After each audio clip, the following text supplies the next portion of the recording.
좋은 방법이 생각났어요. 아베가 거기서 살면 될 것 같아요. 어호. 그러면 다 믿고 거기서 살지 않을까요? 오늘도 아무런 의심 없이 뉴스를 보셨다고요?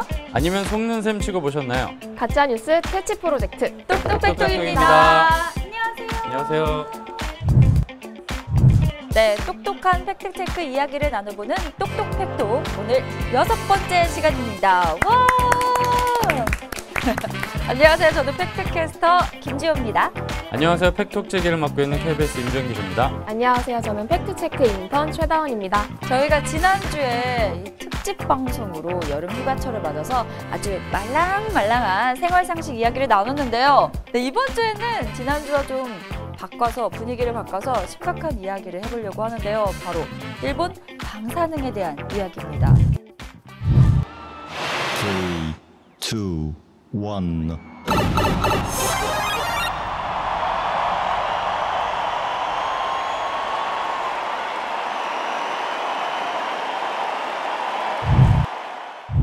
일본 정부는 내년 올림픽을 재건과 부흥의 올림픽이라고 정의를 내렸습니다. 동일본 대지진과 이 후쿠시마 원전 사고의 피해를 극복하겠다는 아주 강렬한 의지를 보여줬는데요. 그래서 성화봉송도요, 후쿠시마 원자력 발전소에서 불과 20km밖에 떨어지지 않는 곳에서 진행한다고 합니다. 사실 이 지역은 고농도 오염 지역으로 된 지역이라고 해서 지금은 출입이 금지된 곳이고요. 또 사고 원전에서 70km 떨어진 곳에서는 야구 개막식과 또 소프트볼 경기가 진행된다고 해요. 또 이제 일본 후쿠시마 농수산물로 우리 선수들에게 이 음식을 제공한다고 해서 사실 많은 분들이 걱정을 하고 있어요. 그렇죠?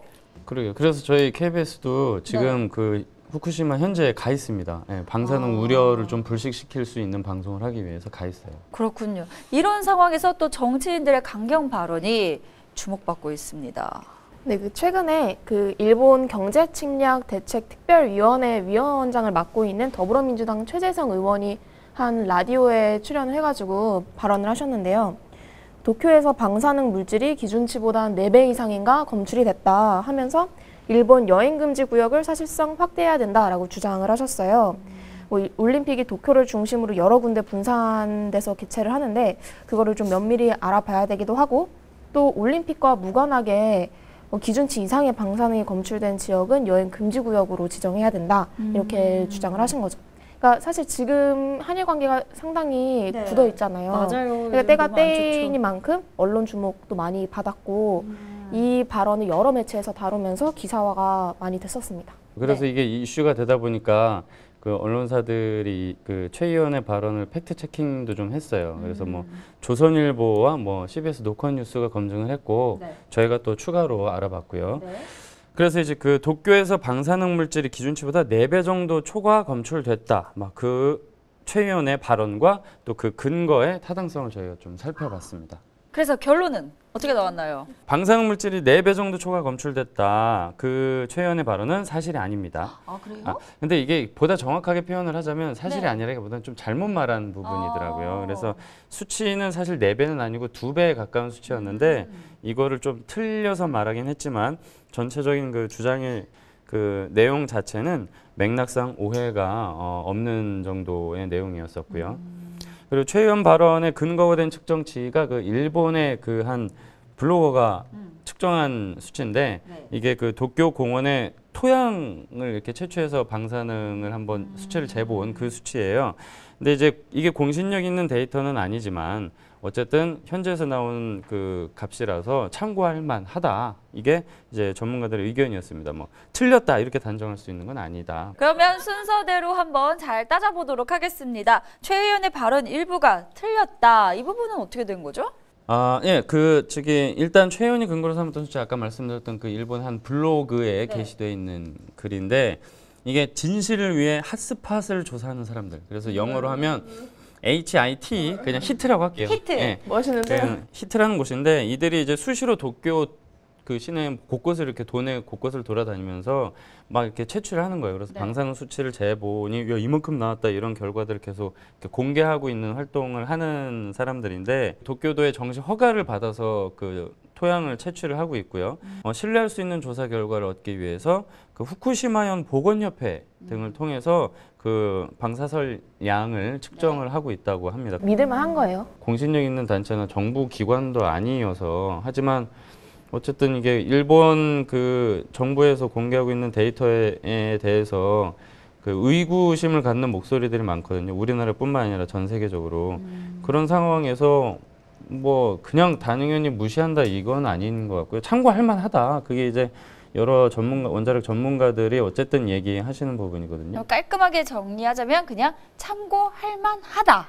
그래서 이 다시 돌아와서 그 측정한 내용이 뭐냐 설명을 좀 드리면 그 도쿄에서 직선거리고 16km 정도 떨어진 곳이에요. 미즈모토 공원. 공원 내에 15곳에서 토양을 채취해서 오염도를 측정해 봤더니 그중에 4곳이 기준치를 넘었고 그중 한 곳은 특히 기준치의 2배 정도가 나왔다. 그래서 뭐 최재성 의원이 4배라고 했던 부분이 이 부분을 조금 헷갈리셨던 모양이에요. 그리고 나머지 11곳은 기준치 이하로 나왔다. 그러니까 사람들 출입을 좀 통제하는 그 기준이 제곱미터당 4만 베크렐이거든요. 그게 이제 4만인데 적게는 4만 2천에서 많게는 한 7만 7천 정도까지 나온 거고요. 이 정도면 출입을 제한하는 구역으로 분류가 돼야 되는 거다. 그래서 이제 문제가 되는 거다. 이게 이 사람 히트가 주장하는 그런 내용들이 되겠습니다. 저희 4만 2만 왜 잘못 얘기하고 그래? 뭐 이럴 수가 있을 것 같아서 최재성 의원. 그래서 그 의원실에 물어봤어요. 그랬더니 인터뷰 당시에 정확하게 4배라고 발언은 하지는 않았다. 이게 4배인가? 뭐 이런 정도로 정확하게 발언은 하지는 않았는데 이제 받아쓰는 언론이 좀 단정적으로 쓰면서 잘못 알려진 부분이 있다. 좀 틀린 부분이 있긴 하지만 이 최 의원이 주장하는 그 우려에 좀 집중을 해달라 그런 설명이 있었습니다. 근데 저 갑자기 궁금한 게 이게 일본에서만 방사능을 이렇게 측정을 했잖아요. 우리나라에서도 뭐 방사능 측정을 해본 적이 있나요? 우리나라 네이버에 그냥 서울 방사능 수치하면 전국 방사능 수치가 나와요. 근데 대개는 대기에 있는 이 방사능을 네. 채취를 하는 게 네. 바람직하고 그게 좀 더 네. 공통적인 방법이다라고 하거든요. 그래서 이렇게 네이버에서 서비스하고 있는 것도 그 대기에 있는 방사선 양을 제공은 하고 있어요. 계속 서비스하고 있어요. 토양이 아니라 이게 우리나라에서도 이 토양을 이렇게 해봤을 때 어느 곳은 방사능 뭐 수치가 높고 어느 곳은 안 높을 수 있으니까 그걸 같이 비교하면 좋지 않을까 갑자기 이런 생각이 들어서. 정말 갑자기 그런 생각을 하신 거예요? 네. 이런 자세가 필요하다고 합니다. 네. 그러니까 하나의 결과만 보면 안 되고 그러네요. 뒤에 치팅하신 거 아니에요? 아니에요.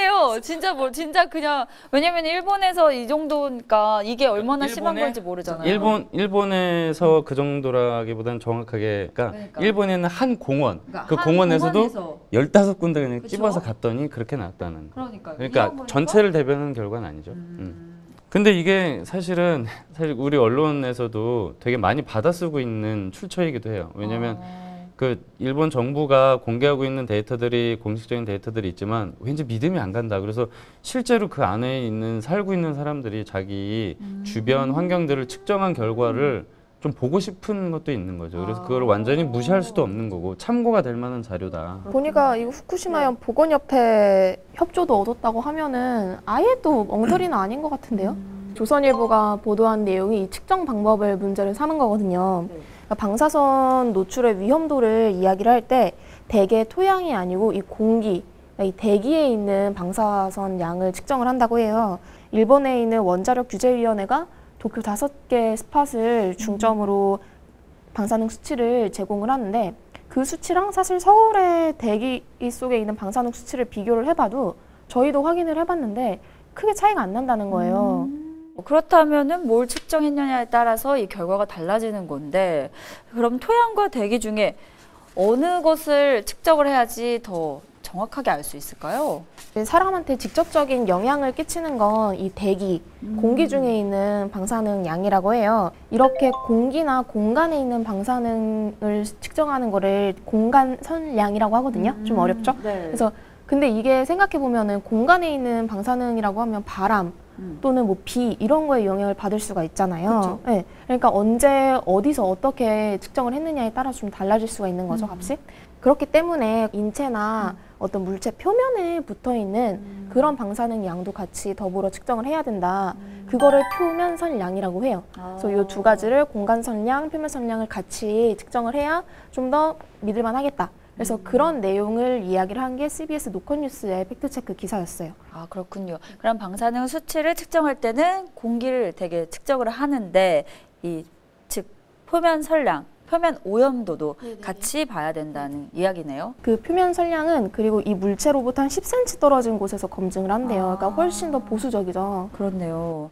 그렇다면 땅은 어떤가요? 이 토양도 측정하는 데에서 중요할 것 같은데. 토양은 좀 2차 오염으로 인한 간접적인 피해를 체크하는 용도? 뭐 그런 용도로 보시면 될 것 같아요. 민병인 인제대 원자력 응용학과 교수가 계시는데 이분이 그 토양을 측정하는 것에 대해서 이렇게 설명을 좀 하시더라고요. 방사능 물질이 한 200여 가지 나온다. 근데 되게 좀 공기보다 좀 무거워서 이게 땅에 떨어져서 토양에 섞여 있다 보니까 이제 토양을 이제 수치를 재면은 대기보다 좀 높게 나올 수가 있는 거고, 대표적인 방사성 물질이죠. 그 세슘. 네. 세슘이라는 거는 그 흙에 잘 달라붙는 성질이 있고 그리고 물에 잘 녹는데요. 그래서 비 같은 게 오거나 하면 대기 중에 이렇게 있던 세슘들도 다 떨어져서 흙에다 모이는 거죠. 이제 물이 이렇게 막 흐르다 보면 뭐 굽이쳐 흐르다 보면 네. 어느 쪽에 좀 몰리기도 하고 어느 쪽에는 좀 없기도 하고 그러잖아요. 네네. 균일하게 분포가 안 되는 거고. 그래서 그 아까 전에 HIT도 뭐 여기 쟀더니 뭐 2배 나오고 저기 쟀더니 기준치 이하고 했던 게 그런 이유라고 해요. 근데 특히 이 오염, 그 토양에 대한 부분에서 주목할 점은 이게 오염된 토양이 빗물에 씻겨 내려가면 흘러서 나중에 뭐 우리가 먹는 식수로도 들어올 수 있고,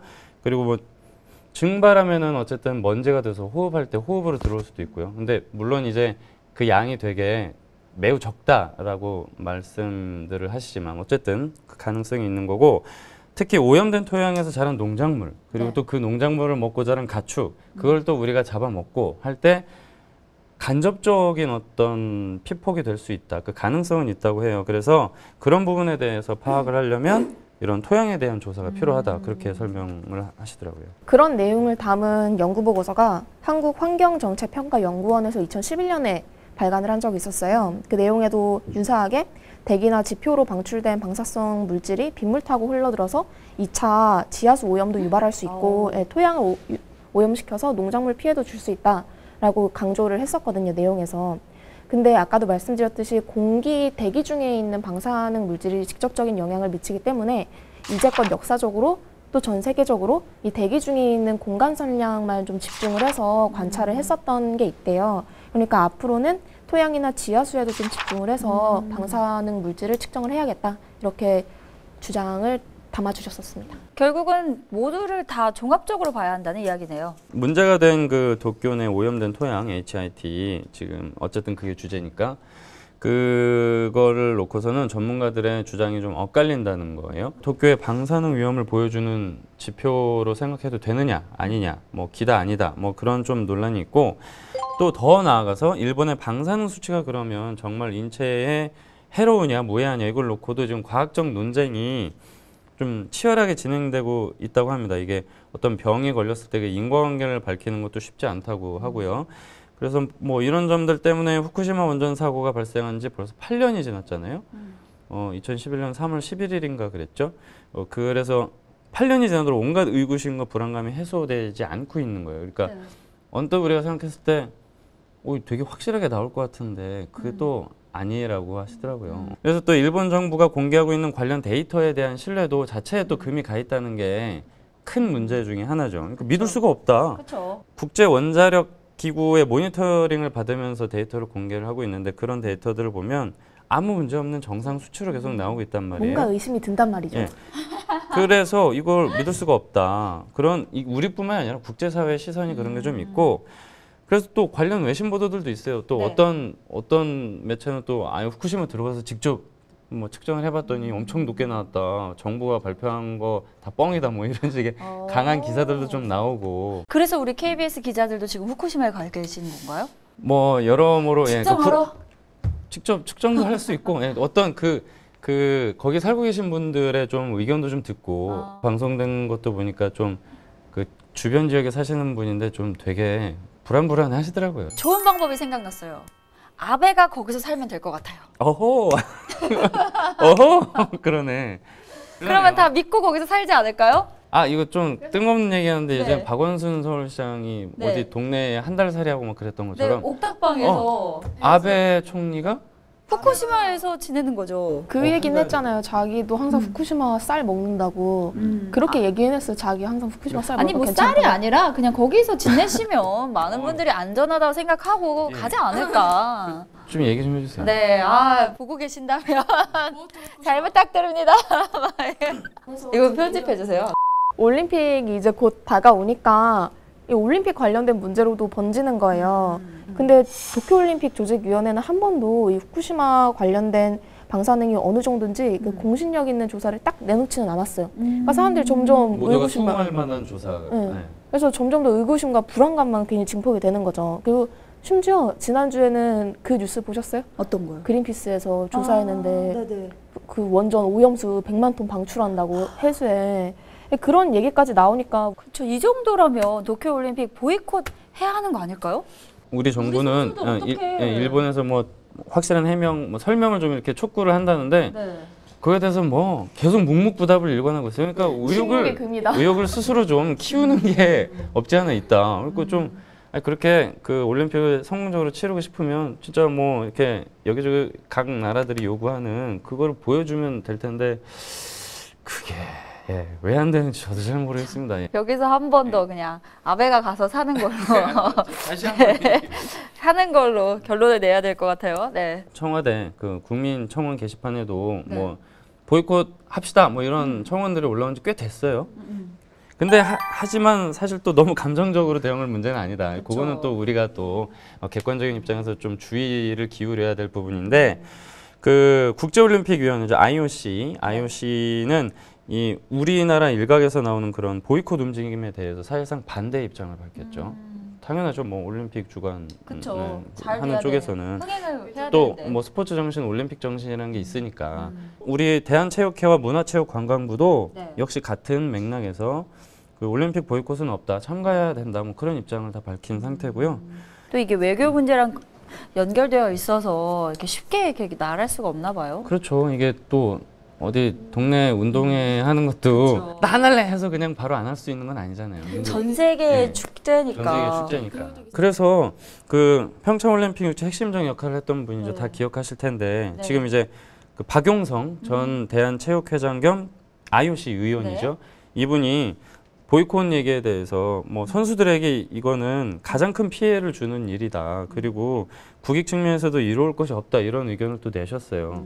가장 우려된 것들이 또 뭐 선수들의 건강이기도 하지만 지난 4년 동안 엄청 피땀 흘려서 준비해왔던 선수들이 다 있는데 그 메달 하나만 바라보면 피땀 눈물. 이거를 또 안 한다 그러면 이게 그 4년이 우리 입장에서는 4년이 짧은 시간일 수 있지만 그분들 입장에서는 인생을 걸고 그쵸, 하는 인생이 건데 걸린 거죠. 이게 정말 쉬운 가볍게 결정할 문제는 아니라는 거죠. 우리 그 문체부와 대한체육회는 도쿄올림픽 보낼 때 아까 뭐 후쿠시마산 음식을 제공한다고 했잖아요. 일본에서는 네. 우리는 그거 안 먹고 우리가 직접 싸가지고 간 재료, 공수해 간 재료로 직접 만든 따뜻한 밥을 제공하겠다. 그런 입장을 밝혔습니다.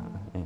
뭐 그 정도면은 괜찮지 않을까라는 생각도 들기도 하네요. 근데 좀 완전히 깔끔하게 해소되는 건 아니죠. 불안감이 뭐 그래도 어쨌든 불안감이 해소되는 건 아니지만 거의 한 달 정도 거기서 지내는 거잖아요. 그렇죠?